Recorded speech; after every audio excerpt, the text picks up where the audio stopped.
విద్యాశాఖలో ఆయన ఓ కీలక అధికారి. విద్యార్థుల చదువు, వారి సామర్థ్యాలు, అభ్యసన స్థాయిలతో ఆయనకు పని లేదు. సీఎం జగన్ కళ్ళలో ఆనందం చూడాలన్నదే ఏకైక కోరిక. సమీక్షా సమావేశాల్లోనూ ఏదో ఒక కొత్త అంశాన్ని ప్రస్తావించి సీఎంకు చెబితే ఆనందపడతారని అంటుంటారు. ఆ విధంగా టోఫెల్, ఐబీ, ఫ్యూచర్ స్కిల్స్ అంటూ చాలా అంశాలని అమలులోకి తెస్తున్నారు. సీఎం కళలో ఆనందం గురించి ఆలోచిస్తున్నారు తప్ప భిన్నమైన సిలబస్లతో విద్యార్థులు గందరగోళానికి గురవుతారనే కనీస స్పృహ లేకుండా వ్యవహరిస్తున్నారు. మాతృభాష తెలుగుకు సమాధి కట్టేలా ఐచ్ఛికంగా విదేశీ భాషలు తీసుకొచ్చారు. సీఎం జగన్ కళ్లల్లో ఆనందం కోసం విద్యాశాఖ కీలక అధికారి అడ్డగోలు విధానాలు అమలు చేస్తున్నారు. ఆయన తీరుతో పాఠశాల విద్య అస్తవ్యస్తంగా మారింది. విద్యార్థులకు కమ్యూనికేషన్ స్కిల్స్ కోసమంటూ టోఫెల్ తీసుకొచ్చారు. అసలు ఉద్దేశం మాత్రం టోఫెల్ పేరిట కోట్లు ఖర్చు చేయడమే. సీఎం సమీక్ష సందర్భంగా ఈ విషయాన్ని గొప్పగా చెప్పేసి పాఠశాల స్థాయిలో టోఫెల్ సర్టిఫికెట్లతో ప్రయోజనమేంటో పట్టించుకోకుండా వెంటనే అమల్లోకి తెచ్చేశారు. ఉద్యోగాలు ఇచ్చేందుకు దేశంలో ఏ సంస్థ టోఫెల్ సర్టిఫికెట్లు అడగదు. మొదట్లో ఈయన మాటలు విని కింది స్థాయి అధికారులు కూడా ఆశ్చర్యపోయారు. ఉన్నతాధికారి వ్యవహార శైలి చూసి అంతర్గత సంభాషణల్లో ఆయన్ను వైకాపా అధ్యక్షుడిగా సంబోధిస్తున్నారు. టోఫెల్ బోధన బాధ్యతలు ఆంగ్ల సబ్జెక్టు టీచర్లకే కాకుండా ఇతర సబ్జెక్టుల వారికి ఇచ్చేశారు. కొన్ని చోట్ల టోఫెల్ బోధనను తెలుగు ఉపాధ్యాయులకు అప్పగిస్తున్నారు. దీనిపై ఎడ్యుకేషనల్ టెస్టింగ్ సర్వీస్ ఈటీఎస్ తో ఒప్పందం చేసుకుని కేంద్ర ప్రభుత్వం ఇచ్చే సమగ్ర శిక్ష అభియాన్ నిధులను వాడేస్తున్నారు.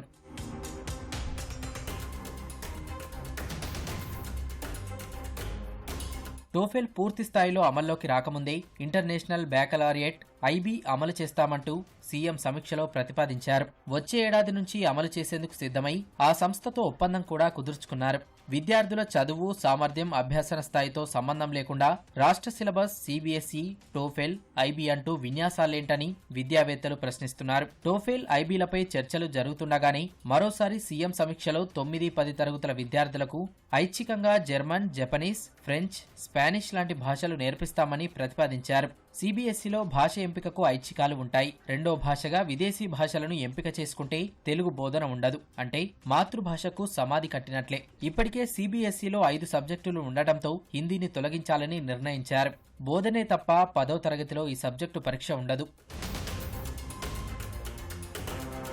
ఈ సిలబస్లు పూర్తిగా అమలు చేయకుండానే విద్యార్థి దశ నుంచే వ్యాపార అంశాలపై అవగాహన కల్పించేందుకంటూ 9 నుంచి 12 తరగతులకు ఆంట్రప్రెన్యూర్షిప్ ప్రోగ్రాం తెచ్చారు. దీనిపై హాట్మెయిల్ వ్యవస్థాపకుడు సబీర్ భాటియాతో చర్చిస్తున్నట్లు ప్రభుత్వం ప్రకటించింది.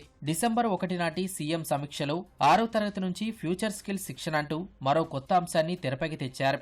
6, 7, 8 తరగతుల విద్యార్థులకు artificial intelligence concepts, algorithm, data analysis, AI ethics, social impacts బోధిస్తారట. 9-10 తరగతులకు ఏఐ టెక్నాలజీ, మెషిన్ లెర్నింగ్ పై ప్రాథమిక అవగాహన, applications, algorithm and data analysis, AI ethics, maths, statistics నేర్పిస్తామని ప్రకటించారు. ఇంజనీరింగ్ విద్యార్థులకే పాఠాలు చెప్పేవారు లేక ఆన్లైన్ పై ఆధారపడుతుంటే పాఠశాల పిల్లలకు ఇంజనీరింగ్ విద్యార్థులతో పాఠాలు చెప్పించాలని నిర్ణయించారు. ఈ అంశాలపై బీటెక్ లో పూర్తి పట్టు సాధించలేని విద్యార్థులు స్కూల్ పిల్లలకు ఏం బోధిస్తారన్నది నిపుణుల ప్రశ్న. ఇంజనీరింగ్ ఇంటర్న్షిప్ లో భాగంగా ఈ విధానం అమలు చేస్తూ నెలకు 12,000 ఉపకార వేతనం ఇస్తామని ప్రభుత్వం చెబుతోంది. పిల్లలకు బోధిస్తే బీటెక్ విద్యార్థి కెరీర్ కు ఉపయోగమేంటో ఈ ప్రతిపాదన తెచ్చిన ఉన్నతాధికారికే తెలియాలి.